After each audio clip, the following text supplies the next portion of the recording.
இயேசு கிறிஸ்துவின் இனிதான நாமத்தில் உங்களுக்கு எனது வாழ்த்துக்கள்.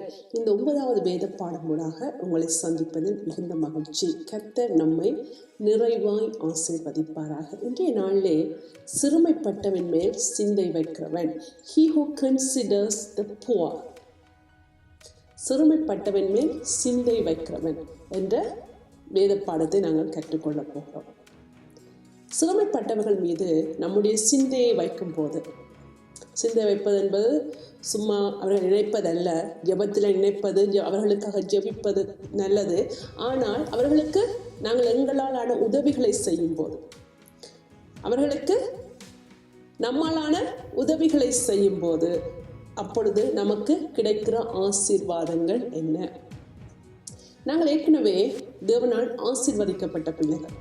வானத்தையும் பூமியை உண்டாக்கின கர்த்தரினால் நீங்கள் ஆசீர்வதிக்கப்பட்டவர்கள் என்று வேதம் நமக்கு சொல்லுகிறது. ஆனாலும் சிறுமைப்பட்டவர்கள் மீது நாங்கள் நம்முடைய சிந்தையை வைக்கும் போது, அவர்களை விசாரிக்கும் போது, அவரை கவனிக்கும் போது, அவருடைய தேவைகளை சந்திக்கும் போது கர்த்தர் இன்னும் அதிகமான ஆசீர்வாதங்களை நமக்கு கொடுக்க வல்லவராக இருக்கிறார். இன்றைய நாளிலே அதைத்தான் பார்க்க போகிறோம். சிறுமைப்பட்டவன் மேல் சிந்தை வைக்கிறவன், he who considers the poor. அப்படி நாங்கள் இருக்கும்போது நமக்கு வருகிற ஆசீர்வாதங்களை பார்க்க போகிறோம். அதுக்கு முதலாக, யார் இந்த புவர்? யார் சிறுமைப்பட்டவர்கள்? இந்த உலகத்தில் இருக்கிற மக்களை பார்த்து கேட்டால் அதில் ஆங்கில வேதாமத்தில் போடப்பட்டிருக்கிறது, புவர் என்பதற்கு பவர்லெஸ் ஓ ஹெல்ப்லெஸ், திக்கற்றவர்கள், வல்லமையற்றவர்கள் என்ற அர்த்தத்திலே அது போடப்பட்டிருக்கிறது. இந்த உலகத்தில் இருக்கிற மக்கள் நாங்கள் போய் கேட்டால் அவர்கள் சொல்வார்கள், யார் புவர் என்று கேட்டால், யார் சிறுமைப்பட்டவர்கள் என்று சொன்னால், பண வசதி இல்லாதவர்கள், ஒடுக்கப்பட்டவர்கள், இப்படியான நிலைமையில் இருக்கிறவர்களை இந்த உலக மக்கள் புவர், சிறுமைப்பட்டவர்கள் என்று சொல்கிறார்கள். ஆனால் ஆண்டவருடைய பார்வையிலே யார் சிறுமைப்பட்டவர்கள் என்று பார்க்கும்போது, யார் ரட்சிக்கப்படாமல் இருக்கிறார்களோ, யார் இன்னும் தேவனுடைய பிள்ளைகளாக மாறாமல் இருக்கிறார்களோ, ஆண்டவருடைய பார்வையில் அவர்கள் சிறுமைப்பட்டவர்களாக இருக்கிறார்கள். அதனால்தான் வேதம் சொல்கிறது, தரித்திரருக்கு சுவிசேஷத்தை அறிவிக்கும்படியாக அவர் என்னை அபிஷேகம் பண்ணினார். யார் அந்த வறுமையில் இருப்பவர்கள், யார் அந்த சிறுமைப்பட்டவர்கள் என்று பார்க்கும்போது, யார் இன்னும் தேவனுடைய பிள்ளைகளாய் மாறாதவர்களாய் இருக்கிறார்களோ, யார் ரட்சிக்கப்படாதவர்களாய் இருக்கிறார்களோ, அவர்கள் தேவனுடைய பார்வையில் சிறுமைப்பட்டவர்களாக இருக்கிறார்கள். அப்போ உலக பார்வை வேறு, தேவனுடைய பார்வை வேறு. ஆனால் இந்த ரெண்டு காரியத்தையும் ஒன்றாக சேர்த்து நாங்கள் இன்றைய நாளிலே பார்க்க போகிறோம். நீங்கள் ரட்சிக்கப்படாதவர்களுக்காக ஜெபிக்கிறவர்களாக இருந்தாலும், ரட்சிக்கப்படாதவர்களுக்கு எப்படியாவது தேவனை அவர்கள் அறிய வேண்டும் என்று வாஞ்சையிலே காரியங்களை செய்கிறவர்களாக இருந்தாலும், நீங்களும் சிறுமைப்பட்டவன் மேல் சிந்தை வைக்கிறவர்களாக இருக்கிறீர்கள். அது தவிர பண வசதி இல்லாதவர்கள், ஏழைகள், விதவைகள், நோயில இருக்கிறவர்கள், மன கஷ்டத்தில் இருக்கிறவர்கள், அப்படிப்பட்ட கஷ்டத்தில் இருக்கிறவர்களுக்கும் நாங்கள் உதவி செய்யும் போது, அவர்கள் மீது நாங்கள் சிந்தை வைக்கும் போது நமக்கு இந்த ஆசீர்வாதங்கள் கடந்து வரும். நாங்கள் ஏற்கனவே சொல்லிவிட்டேன், கர்த்தரால் ஏற்கனவே நாங்கள் ஆசீர்வதிக்கப்பட்டவர்கள். ஆனால் இந்த காரியங்களை செய்யும் போது அதிக ஒருபடி மேலான ஆசீர்வாதத்தை கர்த்தர் நமக்கு கொடுக்க வல்லவராக இருக்கிறார். என்னோடு கூட திருப்பிக் கொள்ளுங்கள். சங்கீதம் 41ஆம் அதிகாரம், வசனங்கள் 1, 2, 3. Psalm 41 verses 1 to 3. ராகத்தலைவனுக்கு ஒப்புவிக்கப்பட்ட தாவீதின் சங்கீதம். இந்த சங்கீதத்தை தாவீது எழுதியிருக்கிறார். சிறுமைப்பட்டவன் மேல் சிந்தை உள்ளவன் பாக்கியவான், தீங்கு நாளில் கர்த்தர் அவனை விடுவிப்பார். கர்த்தர் அவனை பாதுகாத்து அவனை உயிரோடு வைப்பார். பூமியிலே அவன் பாக்கியவானா இருப்பான். அவன் சத்துருக்களின் இஷ்டத்துக்கு நீர் அவனை ஒப்புக்கொடீர். படுக்கையின் மேல் வியாதியாய் கிடக்கிற அவனை கர்த்தர் தாங்குவார். அவனுடைய வியாதியிலே அவன் படுக்கை முழுவதையும் மாற்றி போடுவீர். ஆமென். இதே நாளே சிறுமைப்பட்டவர் மீது நாங்கள் சிந்தை வைக்கும் போது நமக்கு கிடைக்கிற மேலதிகமான 6 ஆசீர்வாதங்களை நாங்கள் பார்க்க போகிறோம். இது தொடங்கும் போது சொல்லப்பட்டிருக்கிறது, சிறுமைப்பட்டவன் மேல் சிந்தை உள்ளவன் பாக்கியவான். நீங்கள் அவர்களை நினைக்கும் போது, அவர்கள் உதவி செய்யும் போது நீங்கள் பாக்கியவானாக, பாக்கியவதியாக இருக்கிறீர்கள். அதை தொடர்ந்து சில காரியங்கள், அதனால் கிடைக்கிற ஆசீர்வாதங்கள் எப்படிப்பட்டது என்று தாவீது இந்த வேத சங்கீதத்தின் மூலமாக சொல்லியிருக்க. தாவீது அல்ல, பரிசுத்த ஆவியானவர். வேத வாக்கியங்கள் எல்லாம் தேவ ஆவியானவர்கள் அருளப்பட்டிருக்கிறது. ஆவியானவர் இந்த காரியங்களை நமக்கு எழுதி வைத்திருக்கிறார். இன்றைய நாளிலே நான் உங்களுக்கு அதை கொஞ்சம் விபரமாக சொல்ல இருக்கிறேன். ஆண்டவர் அந்த அப்பத்தை பிட்டு கொடுக்கும்போது சீஷர்களுடைய கண்கள் திறக்கப்பட்டது. அதுவரை அப்பவும் அங்கே இருந்தது, ஆண்டவரும் அங்கே இருந்தார். ஆனால் அவர்களால் அந்த காரியங்களை உணர்ந்து கொள்ள முடியவில்லை. ஆனால் அதை பிட்டு கொடுக்கும் போது அவர்களுடைய கண்கள் திறக்கப்பட்டது. இன்றைய நாளும் உங்களுடைய ஆவிக்குரிய கண்கள் திறக்கப்படுவதாக. இன்றைய நாளும் உங்களுக்கு ஒரு மேலதிகமான வெளிப்பாடு என்றால், வெளிப்பாடுதான் நம்மை ஆவிக்குரிய ரீதியிலே வளர செய்கிறதா இருக்கிறது. இன்ஃபர்மேஷன் அல்ல. கூகுளில் நாங்கள் இன்ஃபர்மேஷனை எடுத்துக்கொள்ளலாம். ஆனால் ரெவலேஷன், வெளிப்பாடுகள் நம்மை ஆவிக்குரிய ரீதியிலே வளர செய்கிறவையாகும். கர்த்தருடைய அந்த நிறைவான முதிர்ச்சிக்கு, வளர்ச்சிக்கு தக்கதாக நம்மை வளர செய்கிறவைகளாகவும் இருக்கிறது. இன்றைய நாளிலே சில காரியங்களை வெகு சீக்கிரமாக பார்க்கலாம். முதலாவது சொல்லிவிட்டேன், புவர் யாரு? தேவனுடைய பார்வையிலே ரட்சிக்கப்படாதவர்கள், சிறுமைப்பட்டவர்களாக இருக்கிறார்கள். நம்முடைய பார்வையிலே உதவியற்றவர்கள், பண வசதியற்றவர்கள், மரமேல் இருக்கிறவர்களை நாங்கள் புவர் என்று இங்கே சொல்லியிருக்கிறோம். யாக்கோப்பு 1:27 இந்த காரியம் சொல்லப்பட்டிருக்கிறது. என்னோட கூட திருப்பிக் கொள்ளுங்க. யாக்கோப்பு 1:27. யாக்கோபு நிருபம் 1 அதிகாரம் 27வது வசனம். திக்கெட்ட பிள்ளைகளும் விதவைகளும் படுகிற உபத்திரவத்திலே அவர்கள் விசாரிக்கிறதும் உலகத்தால் கரைபடாத படிக்கு தன்னை காத்துக் கொள்கிறதுமே பிதாவாகிய தேவனுக்கு முன்பாக மாசில்லாத சுத்தமான பக்தியா இருக்கிறது. To visit orphans and widows in their trouble. அவர்கள் இதில் தமிழ்லே சொல்லப்பட்டது விசாரிப்பது. விசாரிப்பது சும்மா எப்படி இருக்கிறீங்க, என்ன செய்கிறது என்று விசாரிப்பதல்ல, அவர்களுக்கு உதவி செய்வது, அவர்களை போய் பார்த்து அவர்களுக்கு தேவையான உதவிகளை செய்வது தேவனுக்கு முன்பாக சுத்தமான பக்தியா இருக்கிறது. ஆண்டவரை பார்க்கும்போது வேதம் சொல்கிறது, வாங்குவதை பார்க்கிலும் கொடுப்பதே பாக்கியம். நாங்கள் மற்றவர்களுக்கு கொடுப்பதை ஆண்டவர் பாக்கியமாக கருதுகிறார். அது சில காரியங்கள், அடிக்கடி இந்த காரியத்தை சொல்வதுண்டு. நாங்கள் பார்க்கிற இந்த பிசிக்கல் ரேம் அது மாயை, இது அழிந்து போகக்கூடியது. ஆனால் ஸ்பிரிச்சுவல் ரேம் இதுக்கு பின்பாக, அதுதான் mother of the physical RAM. அங்கே காரியங்கள் நடைபெறும் போதுதான் அது இங்கே பிசிக்கல் ரேமில் அது மேனிஃபெஸ்ட் ஆகிறதா இருக்கிறது. ஆகையால் அந்த ஸ்பிரிச்சுவல் ரேமில் அநேக லோஸ் இருக்கிறது. எப்படி இந்த உலக பிரகாரமான வாழ்க்கையில் உதாரணமாக லோ ஆஃப் கிராவிட்டி நம்ம எல்லோருக்கும் தெரியும். புவியீர்ப்பு விசை அது ஒரு லோவா இருக்கிறது. இப்போ ஒரு பொருளை எறிந்தால் அது கீழே வரும் என்பது நமக்கு தெரியும். அது ஒரு விதியா இருக்கிறது. அதே போல ஸ்பிரிச்சுவல் ரைமில் அநேக விதிகள் இருக்கிறது. அநேக காரியங்கள் நம்முடைய கண்களுக்கு, சாதாரண கண்களுக்கு நமக்கு தெரிவதில்லை. ஆனால் ஆண்டவர் வேதத்தில் ஒரு காரியத்தை சொல்லும் போது, அந்த காரியத்தை நாங்கள் செய்யும் போது அதனால் வருகிற ஆசீர்வாதம் நமக்கு அதிகமாக இருக்கும். சில காரியங்கள் நமக்கு புரியாது. அந்த காரியங்களுக்கு பின்பாக ஸ்பிரிச்சுவல் லோஸ் இருக்கிறது. அதைத்தான் இங்கே சொல்லப்பட்டிருக்கிறது. வாங்குவதை பார்க்கலாம், கொடுப்பது பாக்கியம். உண்மையாக நாங்கள் கொடுக்கும் போது கர்த்தர் நம்முடைய God will rebuke the devour of our sake. நம் நிமித்தமாக நம்மை பட்சிக்கிற காரியங்களை, நம்மை பட்சிக்கிற வேறு மாறுமில்லை, நம்முடைய பிசாசு பட்சிக்கிற காரியங்களை, பிசாசு திடுகிற காரியங்களை அவர் கர்த்தர் நமக்கு கொடுக்க வல்லவராக இருக்கிறார். எங்கே நாங்கள் கொடுக்கிறோம் என்பது முக்கியமாக இருக்கிறது, எப்படி கொடுக்கிறோம் என்பதும் முக்கியமாக இருக்கிறது.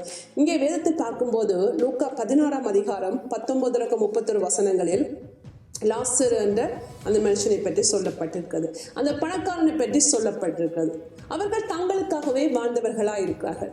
அந்த பணக்காரன் செய்த அநேக காரியங்கள், தவறுகள் உண்டு. அதில் ஒரு காரியம், அந்த தனக்கு பக்கத்தில் இருந்த அந்த ஏழையான லாசருவை அவன் கவனிக்காமல் விட்டதும் ஒரு தவறாயிருக்கிறது.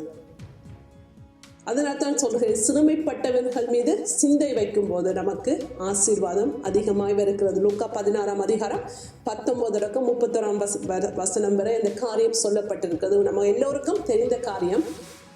அவன் பணக்கான ஐஸ்வர்யமானதிலிருந்து மேஷையிலிருந்து விழுகிற அந்த துணிக்கைகளை அவன் சாப்பிடுவதற்கு ஆசையாக இருந்தான். ஆனால் அது கூட அவனுக்கு கிடைக்கவில்லை. அவருக்கு அப்ப அந்த பணக்காரன் தனக்காகவே வாழ்ந்த ஒரு மனுஷனா இருக்கான். மற்ற யாரை பற்றியும் அவன் கவலைப்படாமல் தனக்காக வாழ்ந்த மனுஷனா இருக்கு. அதே போல இன்னொரு பணக்காரனை பற்றி லூக்கா 12 அதிகாரம் 16-21 வசனங்கள் சொல்லப்பட்டிருக்கிறது. அவருடைய வயல் நன்றாய் விளைந்தது. அவன் என்ன சொன்னான்? எல்லாவற்றையும் சேர்த்து வைத்த ஆத்மாவே, நீ நன்றாக சாப்பிட்டு திருப்தியாயிரு என்று சொன்னான். பாண்டவர் கேட்ட இந்த ராத்திரியிலே உன்னுடைய ஆத்துமா எடுத்து கொள்ளப்பட்டால் நீ சேகரித்ததெல்லாம் யாருடையதாகும்? அப்படியாக தேவனிடத்தில் அவன் ஐஸ்வர்யவான் இல்லாமல் தனக்காகவே வாழ்ந்த ஒரு மனுஷனாக இருக்கிறார். அப்போ நாங்கள் மற்றவர்களுக்கு உதவி செய்யும் போது, சிறுமைப்பட்டவர்களை சிந்தை வைக்கும் போது, அது கர்த்தருடைய பார்வையில் நாங்கள் ஐஸ்வர்யவான்களாக இருக்கிறோம். பரலோகத்திலே நாங்கள் பொக்கிஷத்தை சேர்த்து வைக்கிறவர்களாக இருக்கிறோம். ஆகையால் நாங்கள் தேவனிடத்தில் ஐஸ்வர்யவான்களாக இருப்பதற்கு பிரயாசப்பட வேண்டும். ஆமென். ஆகையால் இன்றைய நாளிலே சிறுமைப்பட்டவர்கள் மீது சிந்தை வைக்கும் போது நமக்கு எப்படிப்பட்ட ஆசீர்வாதங்கள் வருகிறது என்று பார்க்க போகிறோம். முதலாவது சொல்லப்பட்டிருக்கிறது, தீங்கு நாளில் கர்த்தர் அவனை விடுவிப்பார். சங்கீதம் 41 முதலாவது வசனம். ஏற்கனவே ஆண்டவர் சொல்லிவிட்டார், சிந்தை வைக்கும் போது நாங்கள் பாக்கியவான்களாக இருக்கிறோம். அடுத்ததாக சொல்லப்பட்டிருக்க, தீங்கு நாளில் கர்த்தர் அவனை விடுவிப்பார். நமக்கு தீங்கு உண்டு. நமக்கு தீங்கு செய்வதற்கு பிசாசு எப்போதுமே குறியா இருக்கிறார். உங்களோட வாழ்க்கையில் எந்த பிரச்சனையும் இல்லை என்று நீங்கள் சொல்வீர்கள் என்று சொன்னால் நீங்கள் பிசாசுக்கு எந்த சேலஞ்சையும் கொடுக்கவில்லை என்ற அர்த்தம். நாங்கள் பிசாசுக்கு அவனுடைய காரியங்களுக்கு நாங்கள் எதிராக செயற்படும் போது, அதாவது தேவன் பக்கத்தில் நின்று நாங்கள் தேவனுக்காக யுத்தம் செய்கிறவர்களாக இருக்கும் போது அவன் நம்முடைய வாழ்க்கையில பிரச்சனைகளை கொண்டு வருகிறவனாயிருக்கிறான். ஆனால் கர்த்தர் எல்லா தீங்குக்கும் நம்மை விலக்கி காக்கிறவனாயிருக்கிறார். அப்படி நம்முடைய வாழ்க்கையில வருகிற எல்லா பிரச்சனைகளையும் கர்த்தர் நமக்கு விலக்கி காப்பார். எல்லா பிரச்சனைகளுக்கும் கர்த்தர் விடுவிக்கிறவராயிருக்கிறார். Deliver him in the time of trouble. நமக்கு பிரச்சனை வரும்போது அந்த காரியத்திலிருந்து கர்த்தர் நம்மை விடுதலை செய்கிறவராயிருக்கிறார். இப்போது நாங்கள் சிறுமைப்பட்டவர்கள் மீது சிந்தை வைக்கும் போது, அதனால் சொல்லி பின்பாக ஸ்பிரிச்சுவல் லவ்ஸ் இருக்கிறது. கொடுக்கும் போது, மற்றவர்களுக்கு கொடுக்கும் போது, அவர்களை தாங்கும் போது, ஜெபத்திலே தாங்கும் போது, சுவிசேஷத்தை அறிவிக்க நாங்கள் பிரயாசப்படும் போது, இப்படியான காரியங்களை செய்யும் போது கர்த்தர் நம்மை தீங்கு நாளில் நம்மை விடுவிக்கிறது அவனாக இருக்கிறார். Deliver us in the time of trouble. இரண்டாவது காரியம் சொல்லப்பட்டிருக்கிறது, கர்த்தர் அவனை பாதுகாத்து அவனை உயிரோடே வைப்பார். The Lord will preserve him and keep him alive. நாங்கள் சிறுமைப்பட்டவர்கள் மீது சிந்தை வைக்கும் போது கர்த்தர் நம்மை பாதுகாக்கிற தேவனாய் இருக்கிறார். நம்மை உயிரோடு வைக்கிற தேவனாய் இருக்கிறார். நம்முடைய ஆயுசு நாட்களை அவர் பூரணப்படுத்துகிற தேவனாய். ஏன் நம்ம உயிரோடு வைக்க வேண்டும் என்று பார்க்கும்போது, நாம் தேவனுடைய பிள்ளைகளாக இருக்கும்போது அவனுக்கு பிரச்சனை கொடுக்கிறவர்களா இருக்கிறோம். பிசாசுக்கு நாங்கள் பிரச்சனை கொடுக்கிறவர்களா இருக்கிறோம். ஆக எப்படியாவது அவன் நம்மை அழித்து விடவே முயற்சி செய்து கொண்டிருக்கிறார். யோவான் 10:10 சொல்கிறது, திருடன் திருடவும் கொல்லவும் அழிக்கவுமே அன்றி வேறொன்றுக்கும் வரார். எப்படியாவது நம்மை அந்த இடத்திலிருந்து அழித்து விட வேண்டும். எப்படியாவது நம்மை தேவனுடைய பிள்ளைகளா இராதபடி பின்வாங்க வைக்க வேண்டும். எப்படியாவது தேவனுடைய பாதையிலிருந்து நம்மை இழுத்து விட வேண்டும் என்பது அவன் செய்கிற வேலையா இருக்கு. நாம் முடிந்தால் நம்ம ஆத்துமாவை கூட உயிரோடு வைக்காமல் எடுத்துக்கொள்வதற்கு அவன் அநேக முயற்சிகளை செய்கிறவனா இருக்கிறான். அந்த வாழ்க்கையில ஏன் ஆக்சிடென்ட்ஸ் வருகிறது, ஏன் நோய்களை கொண்டு வருகிறான், எப்படியாவது அவர்களை தங்களுடைய முழு வல்லமையோடு செயற்படாமல் தடுப்பதற்காக, எப்படியாவது அவர்களுடைய ஆத்துமாவை எடுப்பதற்காக அவன் தன்னாலான முயற்சிகளை செய்து கொண்டே இருக்கிறான். எப்படி நாங்கள் இந்த உலக பிரகாரமான வாழ்க்கையை பார்க்கும்போது சரி, எந்த இடத்திலும் இதை பார்க்கலாம், ஆனால் தேவனுடைய ஆலயத்திலும் இதை பார்ப்பது மிகவும் கஷ்டமான காரியமாக இருக்கிறது. உலக பிரகாரமான வாழ்க்கையில் பார்த்தீர்கள் என்று சொன்னால், இடத்தில் நீங்கள் மற்றவர்களுக்கு ஆபத்து என்றவர்கள் உணரும் போது, ஒரு வேலை கற்பனை செய்து கொள்ளுங்கள், எல்லாரையும் நடக்கிற காரியமாக இருக்கலாம். ஒரு வேலை செய்கிற இடத்தில் நீங்கள் அவர்களை விட மேலாக வந்து விடுவீர்கள். தன்னுடைய பதவிக்கு அங்கே ஆபத்து உண்டாக்குறது என்று நினைக்கும் போது உலக பிரகார மக்கள் எப்படியாக செயல்படுவார்கள் என்று சொன்னால், எப்படியாவது அவர்களை அழித்து விட வேண்டும், எப்படியாவது அந்த இடத்திலிருந்து அவர்களை தூக்கி விட வேண்டும், எப்படியாவது அவர்களை இந்த இடத்திலிருந்து துரத்தி விட வேண்டும். இப்படியாக உலக பிரகாரமான மக்கள் முயற்சி செய்கிறார்கள். ஆனால் தேவனுடைய பிள்ளைகளும் அப்படி செயற்படுவோம் என்று சொன்னால் நாங்கள் இன்னும் மாமிசத்தின்படி நடக்கிறவர்களாக இருக்கிறோம். நாங்கள் அப்படி செயற்படுவோம் என்று சொன்னால் பிசாசுடைய சொல்லுக்கு கீழ்பட்டு பிசாசுக்காக காரியங்களை செய்கிறவர்களாக இருக்கிறோம். அப்படியாக எப்படியாவது நம்மை அழித்து விட வேண்டும் என்று இந்த உலக பிரகார மக்கள் முயற்சி செய்வார்கள். யோசித்து பாருங்கள், பிசாசுக்கு நீங்கள் சேலஞ்ச் கொடுக்கும் போது, பிசாசுக்கு நீங்கள் அவனுடைய காரியங்களை செய்ய விடாமல் உங்களுடைய ஜெபங்கள் அவனை தடுக்கும் போது, நீங்கள் அவனை கட்ட வேண்டிய இடத்தில் கட்டும் போது அவன் நம்மை தூக்கிவிட தூக்கிவிட வேண்டும், அழித்து விட வேண்டும் என்று முயற்சி செய்வான். ஆனால் கர்த்தர் நாங்கள் சிறுமைப்பட்டவர்கள் மீது சிந்தை உள்ளவர்களாக இருக்கும்போது கர்த்தர் நம்மை பாதுகாத்து நம்மை உயிரோடு வைக்கிறவராய் இருப்பார். பாருங்கள், நம்முடைய ஆவிக்குரிய வாழ்க்கையிலே கிறிஸ்தவர்கள் யாரும் போட்டி அல்ல. ஒரு காரியத்தை நன்றாய் செய்கிறார் என்று அவர்களை பார்த்து சந்தோஷப்படுங்கள், அவர்களுக்காக ஜெபியுங்கள். அவர்களால் தேவனுடைய ராஜ்யம் கட்டப்படுகிறது, அவர்களால் அநேகர் ஆசீர்வதிக்கப்படுகிறார்கள் என்று நாங்கள் பரந்த நோக்கில் பார்ப்போம் என்று சொன்னால் யாருக்கு நாங்கள் கடிதம் செய்ய மாட்டோம். ஆனால் நாங்கள் குறுகிய நோக்கில் நான் எனது குடும்பம் என்று நாங்கள் குறுகிய வட்டத்துக்குள்ளே பார்ப்போம் என்று சொன்னால் எப்படியாவது அவர்களை அழித்து விட வேண்டும் என்று முயற்சி செய்வோம். ஆனால் தேவனுடைய காரியம், தேவனுடைய ராஜ்யம் என்று பரந்த நோக்கில் நாங்கள் பார்ப்போம் என்று சொன்னால் அப்படி கர்த்தருக்காக எழும்பி பிரகாசிக்கிறவர்களை, கர்த்தருடைய அந்த கிருபை இருக்கிறவர்கள், கர்த்தருடைய அபிஷேகம் கர்த்தர் கொடுத்திருக்கிறவர்களை பார்த்து நாங்கள் சந்தோஷப்படுகிறவர்களாக இருப்போம். யாரும் போட்டியல்ல, ஒவ்வொருவருக்கும் ஆண்டவர் தனிப்பட்ட ஊழியத்தை வைத்திருக்கிறார். நீங்கள் செய்கிற ஊழியத்தை நான் செய்ய முடியாது, எனக்காக வைத்திருக்கிற ஊழியத்தை நீங்கள் யாரும் பறித்து கொள்ள முடியாது, யாரும் செய்யவும் முடியாது. நான் இந்த காரியத்தில் என்னுடைய சகோதரிகளோடு கதைக்கும் போது சொல்வதுண்டு, ஒரு அழகான பசிலை கற்பனை பண்ணி பார்த்துக்கொள்ளுங்க. அந்த பசில் சரி ஒரு 6 பீசஸ் இருக்கிற பசில் என்று சொன்னால் அந்த 6 பீசஸும் அது எல்லாம் ஒன்றாக சேரும் போது ஒரு அழகான படம் அதிலிருந்து வரும். அதே போலத்தான் நம்முடைய பிள்ளைகள் ஒவ்வொரு பசில் துண்டா இருக்கிறோம். அந்த பசில் துண்டு எல்லாம் சேர்க்கும் போது அதிலிருந்து அழகான படம், பிக்சர் ஒன்று நமக்கு வருகிறதா இருக்கும்.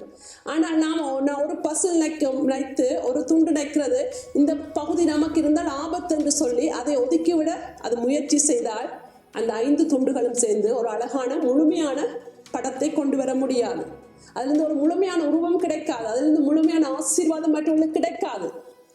தேவனுடைய அந்த முழுமையை மற்றவர்கள் பார்க்க முடியாது. அவர்கள் ஒவ்வொருவரும் நினைத்துக் கொள்ளுங்க, நீங்கள் ஒவ்வொருவரும் ஒவ்வொரு பசில் துண்டா இருக்கிறீர்கள். நாம் எல்லோருமாக சேர்ந்து தேவனுடைய ராஜ்யத்தை இணைந்து கட்டும் போது அதிலிருந்து ஒரு அழகான படம், அழகான ஆசீர்வாதம், அதிலிருந்து முழுமையான ஆசீர்வாதம் தேவனுடைய ராஜ்யத்துக்கு கிடைக்கிறதா இருக்கிறது. எதற்காக சொல்கிறேன் என்று சொன்னால், பிசாசு நம்மை எப்படியாவது அழித்து விட முயற்சி செய்து கொண்டே இருக்கிறான்.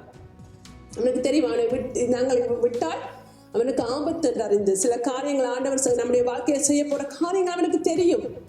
எங்களை கொண்டு என்ன கர்த்தர் செய்ய போகிறார், இவர்கள் மூலமாக எத்தனை ஆத்துமாக்கள் ரட்சிக்கப்பட போகிறது, இவர்கள் மூலமாக தேவனுடைய ராஜ்யத்துக்கு எத்தனை ஆசீர்வாதம் கிடைக்க போகிறது என்று அவன் அறிந்திருக்கிறபடினால் எப்படியாவது அவன் நம்மை அழித்து விட முயற்சி செய்வான். ஆனால் நாங்கள் சிறுமைப்பட்டவர்கள் மீது சிந்தை வைக்கிறவர்களாக இருக்கும் போது நமக்கு கிடைக்கிற அடிஷனலான இன்னொரு ஆசீர்வாதம், கர்த்தர் நம்மை பாதுகாத்து நம்மை உயிரோடு வைப்பார்.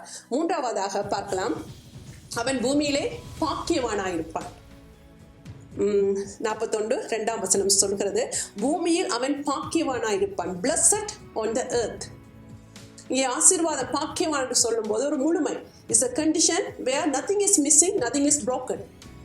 ஒன்றும் குறையாததும் ஒன்றும் உடைபடாதமான முழுமையான ஒரு வாழ்க்கை, ஒன்றும் குறைவிட ஒரு மன ரம்மியமான வாழ்க்கை, ஒரு திருப்தியான வாழ்க்கை.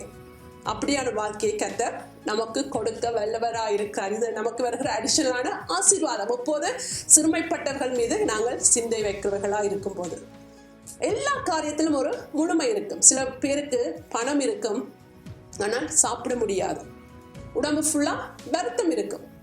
சில பேருக்கு பணம் இருக்காது, அவர்களுக்கு வருத்தம் இருக்காது, பணமும் இருக்காது, அவர்களாலும் சாப்பிட முடியாது. அப்படியாக அது முழுமையான ஒரு பாக்கியமான வாழ்க்கை அல்ல. உங்களோட வாழ்க்கையில எல்லாம் நிறைவா இருக்கும் போது அதான் ஒரு பாக்கியமான வாழ்க்கை, சந்தோஷம், சமாதானம், சுபிஷ்டம் நிறைந்த வாழ்க்கை. அப்படியான ஒரு வாழ்க்கையை கர்த்தர் நமக்கு கொடுக்கிறவரா இருக்கிற போது நாங்கள் சிறுமைப்பட்டவர்கள் மீது சிந்தை வைக்கிறவர்களா இருக்கும் போது. அடுத்ததாக 4வது பார்க்கலாம், அவன் சத்துருக்களின் இஷ்டத்துக்கு நீர் அவனை ஒப்புக்கொடீர். not deliver him to the will of his enemies. யார் நம்முடைய எனிமி என்று பார்க்கும்போது நமக்கு சத்துரு இருக்கிறான், பிசாசவன் இருக்கிறான். பிசாசு இல்லை என்று சொல்லுகிறவர்கள் அநேகரும் இருக்கிறார்கள். அது மிகவும் ஆபத்தானது. நம்முடைய எதிரி இல்லை என்று சொல்வதும், நம்முடைய எதிரியை பற்றி நாம் அறியாமல் இருப்பதும் மிகவும் ஆபத்தான காரியமாக இருக்கிறது. நமக்கு ஒரு எதிரி உண்டு, அவனை பற்றி சகல காரியங்களும் எப்படி செயற்படுகிறான். அவன் பொய்யனுக்கு பிதாவுமா இருக்கிறான். அவன் ஆதி காலம் முதல் மனுஷ கொலைப்பாதகனாய் இருக்கிறான். அவன் திருடவும் கொள்ளவும் அழிக்கவும் என்று வேறொன்றுக்கும் வரான். இப்படிப்பட்ட காரியங்கள் வேதம் சொல்லி கொடுக்கிறது. நம்முடைய சத்துரு இருக்கிறான், அவன் எப்படிப்பட்டவன். அப்படிப்பட்ட சத்துரு இருக்கிறான். அவனுக்காக செயற்படுகிற மனுஷர்களும் இருக்கிறார்கள். பிசாசுக்காக செயற்படுகிற மனுஷர்களும் இருக்கிறார்கள். அவர்கள் எல்லா இடத்திலும் இருந்து கர்த்தர் நம்மை பாதுகாக்கிறவராக, அவருடைய சித்தம், அவர் என்ன பிளான் போடுகிறார்களோ அத்தனை காரியங்களையும் கர்த்தர் தவிடுபடி ஆக்குறவராக இருக்கிறார். அவருடைய சித்தத்தை மாத்திரம் நம்முடைய வாழ்க்கையிலே நிறைவேற்ற அவர் வல்லவராக இருக்கிறார். போது சிறுமைப்பட்டவர்கள் மீது நாங்கள் சிந்தை வைக்கும் போது இங்க 2 எளிமையை பற்றி பார்க்கிறோம். ஒன்று, பிசாசு நமக்கு எதிரியா இருக்கான். பிசாசுக்காக செயற்படுகிற மனுஷர்கள் இருக்கிறார்கள். 2 பேரையும் நாங்கள் கையாளுகிற விதம் வித்தியாசமாக இருக்க வேண்டும். நீங்கள் பிசாசுகளை துரத்துவீர்கள் என்று கர்த்தர் வேதம் சொல்லுகிறது. ஆகையால் பிசாசை காணும் போது அதை துரத்த வேண்டும். ஆனால் மனுஷ ஆவிகளை காணும் போது அவைகள் மனம் திரும்புவதற்கு நாங்கள் சந்தர்ப்பம் கொடுக்க வேண்டும். மனுஷ ஆவிகளை நாங்கள் திரட்ட முடியாது. வேடிக்கையான சிலர் சொல்வதுண்டு, சபையிலே ஒரு மனுஷனுக்கு பிசாசு பிடித்திருந்தால் அந்த பிசாசை அந்த மனுஷனிடத்திலிருந்து நீங்க கலைக்க வேண்டும். அந்த மனுஷனையே சபையை விட்டு கலைப்பதல்ல. நன்றாக உணர்ந்து கொள்ளுங்க. மனுஷ ஆவிகளுக்கு நான் கலைக்க முடியாது. அந்த ஆவிகளுக்கு மனம் திரும்புதல் தான் கர்த்தர் வைத்திருக்கிற வழி. அதே சமயத்தில் பிசாசை காணும் போது நீங்கள் அவைகள் துரத்த வேண்டும். மனுஷ ஆவிகளை காணும் போது அவைகளை மனம் திரும்பி கர்த்தருடைய வழியிலே நடத்துவதற்கு நாங்கள் முயற்சி செய்ய வேண்டும். ஆகையால் எந்த மனுஷர்களையும் கலைப்பது அது ஆசீர்வாதமான காரியம் அல்ல. ஒரு ஆத்துமாவும் கெட்டு போவது கர்த்தருக்கு சித்தம் அல்ல. அந்த ஆத்துமாக்காவும் கர்த்தர் மரித்திருக்கிறார். அது ஒருபோதும் மறவாதீர்கள். கிறிஸ்தவர்கள் மட்டுமல்ல, கர்த்தருடைய பார்வையில அத்தனை பேரும் கர்த்தரால் சிருஷ்டிக்கப்பட்டவர்கள். அத்தனை பேரும் கர்த்தருடைய பார்வையில விலையேறப்பட்டவர்கள். அப்படிப்பட்ட காரியங்களை காணும் போது அவர்களுக்காக ஜெபிப்பதும் அவர்களை மனம் திரும்ப வைப்பதுமே நம்முடைய காரியமா இருக்கு. 2 வித்தியாசத்தை உணர்ந்து கொள்ளுங்கள். பிசாசை காணும் போது அதை துரத்துங்கள். பிசாசுக்காக செயற்படுகிற மனுஷாவிகளை காணும் போது அவர்களுக்காக ஜெபம் பண்ணுங்கள். அவர்களை மனம் திரும்பி கர்த்தருடைய பாதையிலே நடத்துவதற்கு முயற்சி செய்யுங்கள். எப்படியான எனிமி நமக்கு இருந்தாலும், பிசாசா இருக்கலாம், பிசாசினால் பயன்படுத்துகிற மனுஷர்களா இருந்தாலும், அந்த சித்தத்துக்கு கர்த்தர் நம்மை ஒப்புக்கொடார். உங்களுடைய வாழ்க்கையிலே கர்த்தருடைய சித்தம் மாத்திரம்தான் நிறைவேறும். ஆமென். எப்பொழுதும் நீங்கள் சிறுமைப்பட்டவர்கள் மீது சிந்தை வைக்கிறவர்களா இருக்கும் போது. அடுத்த 5வது ஆசீர்வாதம் 3வது வசனத்தில் சொல்லப்பட்டிருக்கிறது. படுக்கையின் மேல் வியாதியாய் கிடக்கிற அவனை கர்த்தர் தாங்குவார். சில சமயத்திலே நம்முடைய வாழ்க்கையில இது வியாதி என்று சொல்லப்படுவது தனிய வியாதி அல்ல. வியாதியாயும் இருக்கலாம். என்னென்ன சூழ்நிலைகள் நமக்கு பாதகமாக இருக்கிறதோ, தனிய நோய் மட்டுமல்ல. சில சமயத்திலே நம்முடைய வாழ்க்கையில ப்ரோக்ரஸ் இல்லாமல் இருக்கலாம். நமக்கு வேலையிலே நமக்கு கிடைக்க வேண்டிய உயர்வு கிடைக்காம இருக்கலாம். எல்லாம் இந்த தேசத்திலே வாழ்வதற்கு நமக்கு விசா கிடைக்காமல் இருக்கலாம். இப்படிப்பட்ட அநேக காரியங்களை சொல்லிவிட்டு போகலாம். ஆனால் நோய் என்பது தனிய நோய் அல்ல. எந்தெந்த காரியங்கள் நமக்கு நோயா இருக்கிறது, ஆங்கிலத்தில் சொல்ற I am sick of this, அது சிக் அல்ல. அவர்கள் அது அப்படியாக பயன்படுத்துகிறார்கள். எது நமக்கு பாதகமாக இருக்கிறதோ, எது நமக்கு சாதகம் இல்லாமல் இருக்கிறதோ, அத்தனை காரியங்களும் இந்த சிக் என்ற வியாதி என்ற காரியத்துக்குள் கொண்டு வரலாம்.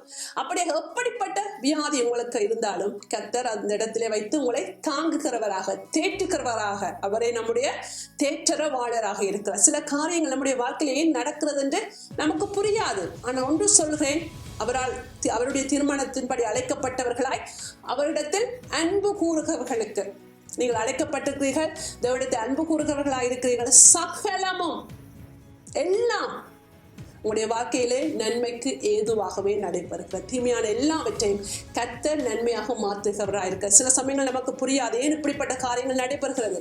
சில சமயங்களிலே கர்த்தர் நம்முடைய வாழ்க்கையில் சில பரீட்சைகளை வைக்கிறார். ஏன்னு சொன்னால் நாங்கள் பொன்னாக மிளிர வேண்டும் என்பதற்காக. என்னை புடமிட்ட பின்பு நான் பொன்னாக விளங்குவேன், நான் பொன்னாக விளங்க வேண்டும். பொன் என்பது விலையேற பெற்றது. பொன் என்பது எல்லோராலும் விரும்பப்படத்தக்கது. அப்படிப்பட்ட ஒரு வாழ்க்கை நம்ம கொடுப்பதற்காக சில காரியங்களை கர்த்தர் நமக்கு அனுமதிக்கிறார். சில காரியங்களை பிசாசுக்கு ஆண்டவர் சவால் கொடுக்கிறார். என்றால் ஏற்கனவே நீங்க தெரியும், ஆண்டவருக்கு யோபை பற்றி ஆண்டவர் அறிந்திருந்தபடினார் யோபு எப்படிப்பட்ட சூழ்நிலையிலும் யோபு எனக்காக நிற்பான், நீ வேணுமென்றால் அவனை சோதித்துப்பா என்று பிசாசுக்கு ஆண்டவர் சவால் விட்டவராயிருக்கிறார். அப்படி சில சமயங்கள் நமக்கு தெரியாது ஏன் இந்த காரியங்கள் நடக்கிறதான சகலமும் உங்களுடைய வாழ்க்கையிலே நன்மைக்கு ஏதுவாகவே நடக்கிறது. அப்படிப்பட்ட காரியங்கள் நடக்கும் போது கர்த்தர் உங்களோடு கூட இருப்பார். ஏசாயா 43:2 சொல்லுகிறது, தண்ணீரை கடக்கும் போது நான் உன்னோட கூட இருப்பேன், அக்கினியில் நடக்கும் போது அக்கினி ஜுவாலின் மேல் பற்றாது. அதை வாசிக்கலாமா? ஏசாயா 43 சங்கீதம் 41 அப்படியே வைத்துக் கொள்ளுங்கள். ஏசாயா 43 அதிகாரத்தை திருப்பிக் கொள்ளுங்கள். ஏசாயா 43:2. நீ தண்ணீர்களை கடக்கும் போது நான் உன்னோட இருப்பேன். நீ ஆறுகளை கடக்கும் போது அவைகள் உன்மேல் புரளுவதில்லை. நீ அக்கினியில் நடக்கும் போது வேகாதிருப்பாய். அக்கினி ஜுவாலை உன் பேரில் பற்றாது. ஆமென். இப்படிப்பட்ட காலங்களோட நடந்து போனாலும் சந்தர்ப்பம் வரும் என்று வேதம் நமக்கு சொல்லுகிறது. ஆனாலும் கர்த்தர் நம்மோடு கூட இருப்பார். ஆமென். அவர் உன்னை விட்டு விலகுவதும் இல்லை, உன்னை கைவிடுவதும் இல்லை என்று சொல்லியிருக்கிறார். அப்படிப்பட்ட தண்ணீரோடாக நீங்கள் நடந்து போனாலும், ஆறுகள் மீது கடந்து போனாலும், அக்கினியூடாக நடந்து போனாலும் கர்த்தர் சொல்லுகிறார், நான் உன்னோடு கூட இருப்பேன். அப்போதும் அவர் நம்மை அப்படிப்பட்ட சூழ்நிலையோடாக நான் கடந்து போகும்போது நம்மை அவர் ஸ்திரப்படுத்துகிற தேவனாக, ஸ்ட்ரென்த் கொடுக்கிற தேவனாக அவர் நம்மோடு கூட இருக்கிறார். ஆகையால் நம்முடைய வாழ்க்கையில சில காரியங்கள் நமக்கு நடக்கும் போது ஏனென்று புரியாவிட்டாலும், ஆனால் கர்த்தர் நம்மோடு கூட இருக்கிறார். அவர் நம்மை அந்த நிலைமையில் வைத்தும் அவர் தாங்குகிற தேவனாக, அவருடைய வார்த்தையின் மூலமாக, அவருடைய பிரசன்னத்தின் மூலமாக, மற்ற தேவ பிள்ளைகள் மூலமாக, கேட்கிற செய்திகள் மூலமாக அவர் நம்மை தாங்குகிற தேவனாக இருக்கிறார். கர்த்தர் நம்மை ஒருபோதும் கைவிடுகிற தேவன் அல்ல. ஆனால் இப்படிப்பட்ட ஆசீர்வாதம், இன்னும் மேலதிகமான ஆசீர்வாதம் நமக்கு எப்போது வருகிறது? நாங்கள் சிறுமைப்பட்டவர்கள் மீது சிந்தை வைக்கிறவர்களா இருக்கும் போது. அடுத்தது கடைசியாக 6வது, அவனுடைய வியாதியிலே அவன் படுக்கை முழுவதையும் மாற்றி போடுவார். God will restore him on his sick bed or make the bed upside down. அந்த காரியத்தை அப்படி அவர் தொடர்ந்து அனுமதிப்பதல்ல. எவ்வளவு காலம் இது செல்லும்? சில சமயத்தில் நாங்கள் கேட்பது, ஆண்டவரே எவ்வளவு காலத்துக்கு இது நீடித்திருக்கும்? ஆனால் கர்த்தர் சொல்கிறார், அது நீடித்து இருக்காது. சில காரியங்களை சில நேரத்தில் கர்த்தர் அனுமதித்தாலும் அந்த காரியத்தை கர்த்தர் மாற்றி போகிறவராக, அப்சைட் டவுனாக மாற்றுகிறவராக. நான் இங்க தனியா சிக்கை மட்டும் சொல்லவில்லை. இங்க வேதம் சிக்கை மட்டும், உங்களுடைய வருத்தத்தை, நோயை மட்டும் சொல்லவில்லை. எந்த காரியம் உங்களுக்கு சிக்காக இருக்கிறது, எந்த காரியம் உங்களுக்கு சாதகம் இல்லாமல் இருக்கிறது, அந்த காரியத்தை அப்படியே ஆண்டவர் நீடித்திருக்க செய்கிறவர் அல்ல. வெகு சீக்கிரத்தில் சாத்தானை உங்களுடைய காலின் கீழாக அவர் மிதித்து போடுவார். அந்த காரியத்தை மாற்றி, சில சமயங்களில் அநேகர் நினைப்பார்கள், நாங்கள் இவருக்கு இந்த காரியத்தை செய்யும் போது தீமை செய்கிறோம் என்று. ஆனால் அந்த தீமையையும் அந்த காரியத்தையே நன்மையாக மாற்ற நம்முடைய தேவனால் முடியும். ஆமென். அவர் சர்வ வல்லவர், எல் ஷடாய் என்ற நாமம் கொண்டவர். அவர்கள் தீமையாக செய்கிற காரியத்தை யோசேப்பு சொல்கிறார், நீங்கள் எனக்கு தீமை செய்ய நினைத்தீர்கள், ஆனால் கர்த்தர் அதை நன்மையாக மாற்றி என் மூலமாக உங்களுக்கு ஜீவரட்சணை ஏற்படும்படியாக செய்தார். ஆகையால் அப்படியே தொடர்ந்து தொடர்ந்து நிற்காது. அது சீக்கிரத்தில் நீங்கிவிடும். லேசான உபத்திரவம்.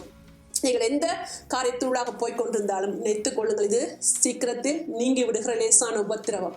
என்றால் நம்ம சோதனைக்கு மேல் நம்ம தாங்க முடியாத அளவுக்கு கர்த்தர் நம்மை சோதனைக்கு உட்படுத்துவதில்லை. பிசாசுக்கும் அவருக்கு அனுமதி கொடுக்கிறதில்லை. அப்ப எந்த சந்தர்ப்பத்துக்கு நீங்கள் போய் கொண்டிருந்தாலும் வெகு சீக்கிரத்தில் கர்த்தர் அந்த காரியத்தை அப்சைட் டவுனாக மாற்றி போடுகிறவரா இருக்கு. அதனால் சொல்லப்பட்டிருக்கிறது, அவனுடைய வியாதியிலே அவன் படுக்கை முழுவதையும் மாற்றி போடுகிறவரா இருக்கலாமே. கர்த்தர் சிறுமைப்பட்டவர் மீது சிந்தை வைக்கும் போது இப்படிப்பட்ட மேலதிகமான ஆசீர்வாதத்தை தம்முடைய பிள்ளைகளுக்கு கொடுக்க வல்லவராய் இருக்கிறார். இன்றைய நாளிலிருந்து நீங்கள் மற்றவர்களுக்கு கொடுக்கிறவர்களாய் மாறுங்கள். அநேக சபையில் நான் இது பிரசங்கிப்பதை நான் கேட்டதில்லை. எங்களுக்கு கொடுங்கள், சபைக்கு கொடுங்கள், சம்பகத்தை கொண்டு வாருங்கள், அப்படித்தான் அவர்கள் பிரசங்கித்து 365 நாள் விட்டாலும் அவர்கள் பிரசங்கிப்பார்கள். ஆனால் ஒரு நாளாவது ஏழைகளுக்கு கொடுங்கள், ஏழைகளை நினைவு கூறுங்கள், சிந்தை வையுங்கள் என்று பிரசங்கிப்பது வெகு அரிதாக இருக்கிறது. என்றால் அதனால் அவர்களுக்கு இந்த லாபமும் கிடைக்க போவதில்லை. எங்களுக்கு கொண்டு வாருங்கள் சொல்லும்போது அவர்களுக்கு அதிலிருந்து ஆசீர்வாதம் கிடைக்கிறார்கள். நிச்சயமாக நாங்கள் தேவனுக்கு கொடுக்க வேண்டும், தேவனுக்கு கொடுக்க வேண்டும். உண்மையான ஊழியங்களை நாங்கள் தாங்க வேண்டும். அவர்கள் எப்படி ஊழியம் செய்ய முடியும்? ஆனால் நீங்கள் எங்கே போடுகிறீர்கள் என்பது காரியம். It's matters. தமிழில் ஒரு பழமொழி சொல்வார்கள், பாத்திரம் அறிந்து பிச்சை போடும். இங்கே நாங்கள் பிச்சை போடுவதில்லை, அங்கே அவர்களுக்கே தெரியும் எந்த இடத்துல நீங்கள் கொடுக்க வேண்டும், யாருக்கு கொடுக்க வேண்டும். ஆவியானவர் உங்களை சரியாக வழி நடத்துவாராக.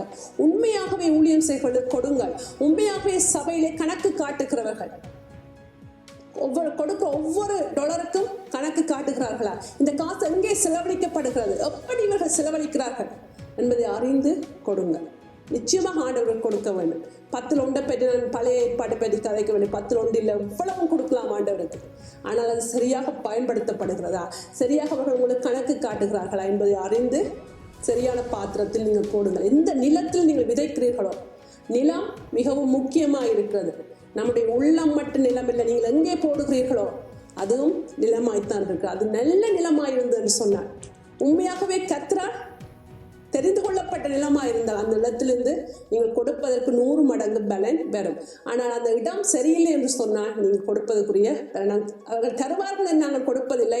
பலன் தருவார், அதை பெரிதாக எடுத்து நாங்கள் கொடுப்பதில்லை. ஆனாலும் நிச்சயமாக பலன் கிடைக்கும். கர்த்தர் ரிவார்ட் கொடுக்கிறவர்.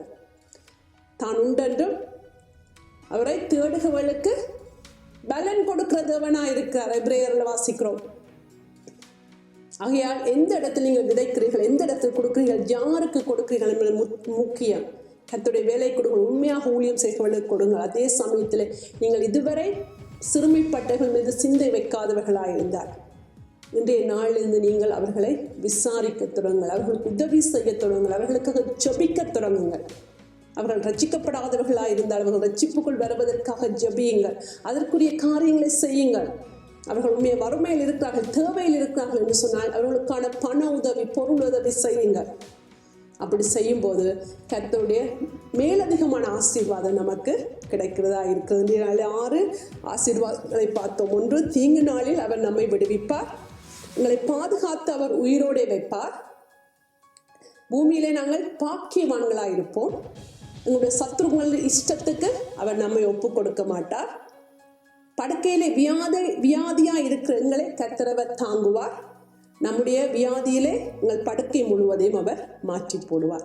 இப்படியாக கர்த்தர் உங்களை நிறைவாய் ஆசீர்வதிப்பாராக. நீங்கள் இதுவரை கொடுக்கிறவர்களாக இருந்தால் இன்னும் அதிகமாக நீங்கள் கொடுங்கள். வாங்குவதை பார்க்கலாம், கொடுப்பதே ஆசீர்வாதம். அதுக்கு பின்பாக ஸ்பிரிச்சுவல் லோஸ் இருக்கிறது. அதை அப்படி கொடுக்கும்போது கர்த்தர் நம் சார்பிலே நம்முடைய டிவாவர் இவங்களை பட்சிக்கிற அத்தனை காரியங்களும் அவர் தடுத்து நிறுத்த வல்லவராக இருக்கு. அதுக்கு பின்பாக ஸ்பிரிச்சுவல் லோ இருக்கிறது. அதில் கொடுக்கும்போது நமக்கு இப்படியான ஆசீர்வாதங்கள் கிடைக்கிறதா இருக்கிறது. கர்த்தர் உங்களை நிறைவாய் ஆசீர்வதிப்பாராக. ஜெபிப்போமா? நன்றியப்பா, நன்றியோடு உம்மை துதிக்கிறோம், ஸ்தோத்தரிக்கிறோம் ஆண்டவரே. அப்போ உம்முடைய நாமத்தையே நாங்கள் உயர்த்துகிறோம் ஆண்டவரே. உம்மால் என்று எங்களால் ஒன்றும் செய்யக்கூடாது ஆண்டவரே. எங்களுடைய பலத்தினாலும் பராக்கிரமத்தினாலும் ஒன்றும் ஆகாது, உம்முடைய ஆவியினாலே எல்லாம் ஆகியிருக்கு என்று சொல்லியிருக்கிற நல்ல தகப்பனை உம்மை துதிக்கிறோம், ஸ்தோத்தரிக்கிறோம் ஆண்டவரே. அப்பா, இந்த தேவ பாடத்தை கேட்ட பிள்ளைகளை உமது கரத்தில் ஒப்பு கொடுக்கிறோம் ஆண்டவரே. அப்ப கேட்ட அந்த காரியங்களுடைய வாழ்க்கையிலே கிரியை செய்யும்படியாக கர்த்தருடைய வாழ்ந்து புறப்படுகிற வார்த்தைகள் அவர்கள் வறுமையாய் திரும்பாமல் நீ விரும்பிய காரியத்தை செய்து முடித்து திரும்புகிறது. அப்பா, இன்றைய நாளிலும் அந்த காரியங்கள் இவருடைய வாழ்க்கையிலே நடைமுறைப்படுத்தத்தக்கதாக தேவரீர் ஆசீர்வதிக்கும்படியா ஜெபிக்கிறோம் ஆண்டவரே. அப்பா, கேட்ட பிள்ளைகளும் விதவைகளும் படுகிற உபத்திரவத்தில் அவர்களை தாங்கத்தக்கதாக, அவர்களை விசாரிக்கத்தக்கதாக, அவருடைய தேவைகளை அவர்கள் சந்திக்கத்தக்கதாக எங்களுடைய கைகளையும் கர்த்தர் ஆசீர்வதிப்பீராக. அப்போ உங்களுடைய கைகளை கர்த்தர் ஆசீர்வதிப்பீராக, உங்கள் வேலை காரியங்களை கர்த்தர் ஆசீர்வதிப்பீராக. அப்போ வேலை தளத்திலே ஆண்டவரே, ஹல்லேலூயா, அப்போ உங்களுடைய சமாதானம், உங்களுடைய பிரசன்னம் உங்களோடு கூட இருக்கும்படியா ஜெபிக்கிறோம் ஆண்டவரே. அப்போ உங்கள் கையின் பிரயாசங்களை கர்த்தர் ஆசீர்வதிப்பீராக. இன்னும் பல மடங்கு ஆண்டவரே எங்கள் கையின் பிரயாசங்களை கர்த்தர் ஆசீர்வதிக்கும்படி எங்களுக்கு பாக்கியமும் நன்மையும் உண்டாகி இருக்கத்தக்கதாக, நாங்கள் சாப்பிட்டு திருப்தியாகி மற்றவர்களுக்கு கொடுக்கத்தக்கதாக, அப்போ சிறுமைப்பட்டவர்களுக்கு நாங்கள் உதவி செய்யத்தக்கதாக கர்த்தர் ஆசீர்வதிக்கும்படியா ஜெபிக்கிறோம் ஆண்டவரே. அப்போ எங்களுக்கு இல்லாவிட்டால் எப்படி கொடுக்க முடியும் ஆண்டவரே? எங்களை ஆசீர்வதிங்க ஆண்டவரே. அப்ப நாங்கள் மற்றவர்களுக்கு கொடுக்கத்தக்கதாக எங்களுடைய இருதயங்களை கர்த்தர் திறந்தருளும்படியாக. ஹல்லேலூயா. வாரி இறைத்தால் ஏழைகளுக்கு கொடுத்தான், அவருடைய நீதி என்றென்றைக்கும் நிலை நிற்கும் என்று சொல்லி இருக்கிறபடியா. அப்ப ஏழைகளுக்கு நாங்கள் வாரி கொடுக்கத்தக்கதாக, தேவனுடைய ஊழியங்களை தாங்கத்தக்கதாக, சிறுமைப்பட்டவர்களாகிய சுவிசேஷத்தை அறியாத மக்களுக்கு சுவிசேஷத்தை கொடுக்கத்தக்கதாக கர்த்தர் எங்களை ஆசீர்வதிக்கும்படியாக, எங்கள் வழிகளை திறந்தருளும்படியாக, திறந்த வாசலை எங்களுக்கு முன்பாக வைத்திருக்கிறேன் என்று சொன்ன தேவன் ஆண்டவரே. அப்பா, நாங்கள் உள்ளும் புறமும் சென்று நல்ல மேய்ச்சலை காணும்படியாக, மற்றவர்களுக்கு நாங்கள் ஆசீர்வாதமாய் இருக்கும்படியாக, நிறைந்து வழிகிற பாத்திரங்களாய் இருக்கும்படியாக தேவரீர் எங்களை ஆசீர்வதிக்கும்படியாக ஜெபிக்கிறோம் ஆண்டவரே. அப்பா, மற்றவர்களை ஜெபத்திலே தாங்கத்தக்கதாக கர்த்தர் ஜெப ஆவியை எங்களுக்கு ஊற்றுவீராக. மற்றவர்களுடைய பண உதவி, பொருள் உதவி செய்யத்தக்கதாக, எங்களுடைய பொருளாதார தேவைகளை சந்திப்பீராக, பொருளாதார ஆசீர்வாதங்களை கொடுப்பீராக. ஃபைனான்சியல் பிளஸிங் ஆண்டவரே உம்முடைய கரத்திலிருந்து எங்களுக்கு இறங்கி வரும்படியா ஜெபிக்கிறோம். எங்களை பட்சிக்கிற அத்தனை காரியங்களையும் எங்கள் நிமித்தமாக நீர் கட்டிந்து கொள்வீராக. நீர் செய்கிறபடி நான் உமக்கு நன்றி அப்பா. கிங்டம் ஃபைனான்சியராக மாற்றுங்கப்பா. தேவனுடைய ராஜ்யத்தை கட்டி எழுப்புவதற்காக, தேவனுக்காக கொடுக்கிற பிள்ளைகளாக எங்களை மாற்றுவீராக. அதற்கு முன்பாக உங்களுடைய ஃபைனான்சியல் பிளஸிங் ஆனவை உங்களுடைய கரத்திலிருந்து இறங்கி வரும்படியா நாங்கள் ஜெபிக்கிறோம். எந்த நன்மையான ஈவும் பூரணமாக்கப்பட்ட எந்த வரமும் பரத்திலிருந்து உண்டாகி சோதிகளின் பிதாவாகிய உம்மிடத்திலிருந்து இறங்கி வருகிறது ஆண்டவரே. அப்பா, உங்களுடைய பொருளாதார ஆசீர்வாதம், உங்களுடைய ஃபைனான்சியல் பிளஸிங் உங்களுடைய கரத்திலிருந்து இறங்கி வரும்படியா ஜெபிக்கிறோம் ஆண்டவரே. அப்பா, இந்த வேலையில வேலை இல்லாத பிள்ளைகளை உமது கரத்திலே ஒப்பு கொடுக்கிறோம் ஆண்டவரே. அப்பா, அவர்களுக்குரிய அவர்களுடைய படித்த படிப்பு கேட்ட நல்ல வேலை வாய்ப்புகளை கர்த்தர் ஏற்படுத்தி கொடுப்பீராக. பிசாசுடைய அத்தனை காரியங்களையும் நாங்கள் இயேசு கிறிஸ்துவின் நாமத்திலே நிர்மூலமாக்குகிறோம் ஆண்டவரே. அவர்கள் அந்த ஆசீர்வாதத்தை சுதந்திரிக்க முடியாத கட்டி வைத்திருக்க பிசாசுடைய அத்தனை காரியங்களை நாங்கள் இயேசு கிறிஸ்துவின் நாமத்திலே கட்டவிழ்க்கிறோம் ஆண்டவரே. அப்பா, அவருடைய வேலைக்குரிய வாசல்கள் திறக்கப்படுவதாக இயேசுவின் நாமத்தில். Let it be open in the name of Jesus Christ. We rebuke the devourer in the name of Jesus Christ, oh Lord.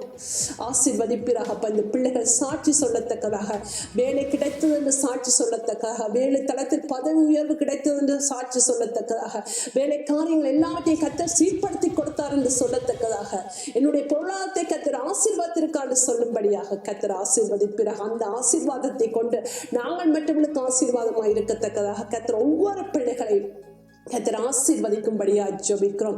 அப்ப இந்த வேத பாடத்தை கேட்டு அத்தனை பிள்ளைகளை கர்த்தர் ஆசீர்வதிப்பிறாக. அவர்கள் செலவழித்த நேரத்துக்கு தக்க பலனை கர்த்தர் கொடுக்கும். அப்ப நீரை ரிவார்ட் கொடுக்க தேவனாயிருக்கு, நீரை நானே கேடகம் மகாபெரிய பலனுமா இருக்கு என்று சொன்ன தேவனாண்டு. அப்ப இவர்களுக்குரிய அந்த பலனாண்டு உம்மிடத்தில் இறங்கி வரும்படியா ஜெபிக்கிறோம். நீ செய்கிறபடி நான் உமக்கு நன்றி அப்பா, நன்றியோடு உம்மை துதிக்கிறோம், ஸ்தோத்தரிக்கிறோம். ஜெபத்தை கேட்டதற்காக உமக்கு நன்றி அப்பா, பதிலை கொடுத்ததற்காக உமக்கு நன்றி. உடைய வாக்கிலே கர்த்தர் புதிய காரியத்தை செய்திருக்கிறபடி நான் உமக்கு நன்றி செலுத்துகிறோம். அப்ப வருகிற காலத்தில் இவர்கள் சாட்சி உள்ளவர்களாக, சாட்சி சொல்லத்தக்கதாக நீர் காரியங்களை மாற்றி போட்டிருக்கிறபடி நான் உமக்கு நன்றி. உங்களுடைய வியாதியின் படுக்கை முழுவதையும் நீர் மாற்றி போட்டிருக்கிறபடி நான் உமக்கு நன்றி. அப்ப அத்தனை காரியங்களையும் இவர்களுக்கு சாதகமாக, எவ்வளவு காரியங்கள் தீமையாக இருந்ததோ அத்தனை காரியங்களும் இவர்களுக்கு சாதகமாக நன்மையாக நீர் மாற்றி இருக்கிறபடி நான் உமக்கு நன்றி செலுத்துகிறோம். துதி கனம் மகிமை எல்லாமும் ஒருவருக்கே செலுத்துகிறோம். நீரே அதற்கு பாத்திரராயிருக்கு. இயேசு கிறிஸ்துவின் நாமத்தில் பிதாவே, ஆமென். கர்த்தர் உங்களை நிறைவாய் ஆசீர்வதிப்பாராக. கர்த்தர் உங்களை ஆசீர்வதித்து உங்களை காக்க கடவர்.